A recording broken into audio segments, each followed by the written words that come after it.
नमस्कार, फैमिली मंत्रा में आपका स्वागत है। तो आज की हमारी रेसिपी है सरसों का साग, जिसे बनाने के लिए हमने लिया है 500 ग्राम सरसों की ताज़ा हरी पत्तियाँ।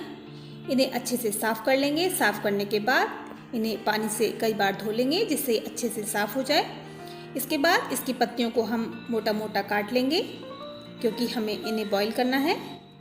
हम इसे एक बर्तन में डालकर बॉईल करेंगे। तो हम सारी पत्तियों को बर्तन में डाल देते हैं। इसे हम खुला ही बॉईल करेंगे। इसे बॉईल करने के लिए हम इसमें सीटी नहीं लगाएंगे, क्योंकि सीटी लगाने से इसका कलर चेंज हो जाएगा। इसीलिए हम इसे केवल ढककर ही बॉईल करेंगे। अब इसमें हम डाल देंगे स्वादानुसार थोड़ा सा नमक। उसके बाद लगभग 1 कप पानी,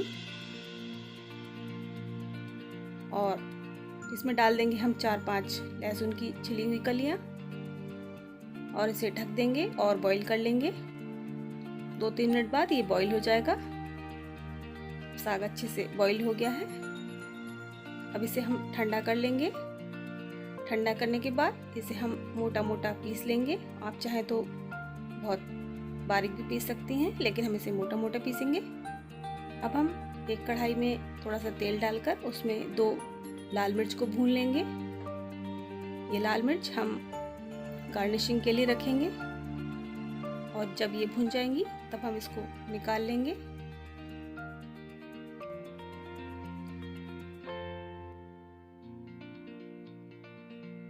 लाल मिर्च को निकाल लेते हैं।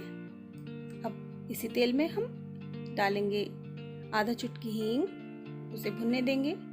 फिर डाल देंगे हम आधा चम्मच जीरा। हींग और जीरा डालते वक्त फ्लेम को स्लो रखें। फिर डाल देंगे कटा हुआ लहसुन। मैंने यहाँ पर 8-10 लहसुन की कलियों को काट लिया है। हम यहाँ पर लहसुन का पेस्ट नहीं बनाएंगे। फिर हम डाल देंगे 2-3 लाल मिर्च, जो कि हमने तोड़कर डाली हैं। यहाँ पर भी हम साबुत लाल मिर्च का ही प्रयोग करेंगे। और जब ये भुन जाएगी तब हम इसमें डाल देंगे कटा हुआ प्याज। मैंने यहाँ पर 2 प्याज को काट लिया है, और इसे भून लेंगे। जब प्याज थोड़ी सी भुन जाएगी तब हम इसमें डाल देंगे कटा हुआ अदरक। हम कोई भी पिसा मसाला इसमें प्रयोग नहीं कर रहे हैं। फिर हम डाल देंगे 2 कटे हुए टमाटर, और इसे भी मसाले में अच्छे से भून लेंगे। जब ये भुन जाएंगे तो इन्हें हम हल्का सा मैश कर लेंगे। तो इन्हें अच्छे से भून लेते हैं। टमाटर अब अच्छे से भुन गए हैं। अब इसमें हम डाल देंगे स्वादानुसार थोड़ा सा नमक, क्योंकि नमक हम पहले भी डाल चुके हैं, इसलिए नमक को ध्यान से डालें।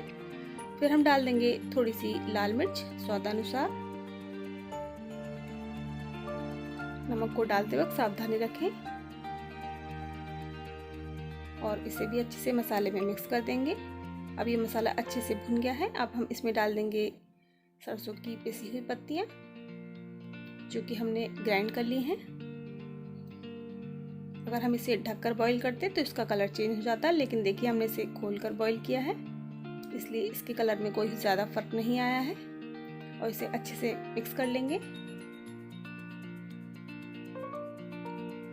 सरसों का साग मक्के की रोटी के साथ बहुत ही अच्छा लगता है, लेकिन आप इसे चपाती के साथ, पराठा के साथ भी खा सकते हैं।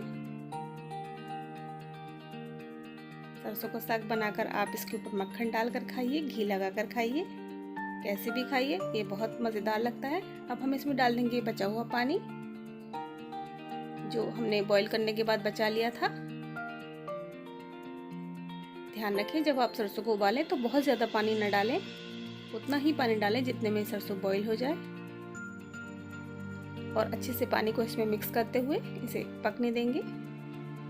अब इसमें हम डाल देंगे थोड़ा सा गरम मसाला। सबसे आखिरी में हम गरम मसाला डालेंगे।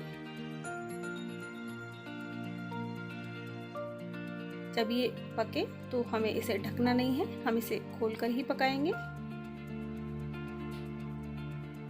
इसे थोड़ी देर के लिए बॉईल होने देते हैं।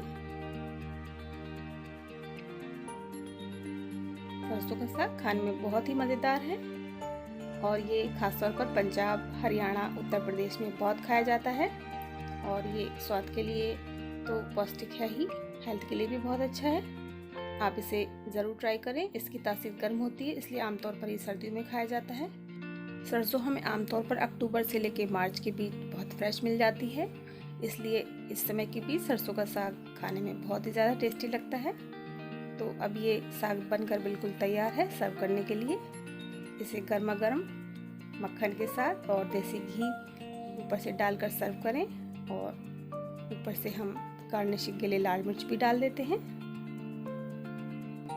तो इसे ज़रूर ट्राई करें। अगर वीडियो पसंद आया हो तो इसे लाइक करें, और मेरी और रेसिपीज़ देखने के लिए चैनल को सब्सक्राइब करना ना भूलें। वीडियो देखने के लिए आपका बहुत बहुत धन्यवाद।